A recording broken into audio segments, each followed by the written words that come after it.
श्री साईनाथ महाराज प्रतिष्ठानच्या वतीनं गंगापूर ते शिर्डी पायी दिंडीचं आयोजन करण्यात आले। या दिंडीचे गंगापूर येथून सकाळी 9 वाजता शिर्डीकडे प्रस्थान झाले। सलग 15 ते 16 वर्षापासून गंगापूर येथील साई भक्तांकडून शिर्डीपर्यंत पायी दिंडी काढण्यात येत आहे। गंगापूर शहरातील मारुती चौक, विठ्ठल मंदिर संस्थान, गणपती, खंडोबा वेस्ट, छत्रपती शिवाजी महाराज चौक या मार्गाने शिर्डीकडे प्रस्थान होते। यावेळी शहरातून साईबाबांच्या मूर्तीची व पूजा आरती करून पायी दिंडी रथयात्रेचे शिर्डीकडे प्रस्थान झाले।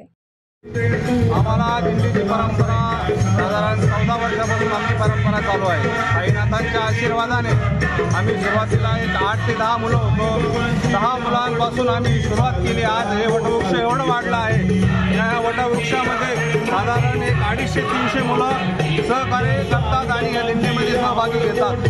बाबांच्या आशीर्वादांना सर्वजण इतके सुखी समृद्धी झालेले आहे की त्याचं मी माझ्या शब्दावरती माझ्याकडे मतच नाही। हे काही आहे की आम्ही आज बाबामुळे आहे आणि बाबामुळेच यापुढे चालू राहील ही परंपरा।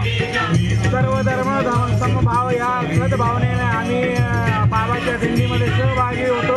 बाबाचं जे वचन आहे सबका मालिक एक, या हिशोबाने आम्ही सर्व जण बाबांच्या दर्शनाला 14 वर्षापासून आमचा 14 वर्ष आहे या दिंडीचा आणि आम्ही पायी बाबाकडे दर्शनाला जातो।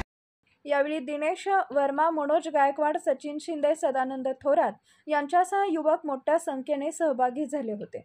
विजन प्लस न्यूजसाठी आलिम चौक, गंगापूर।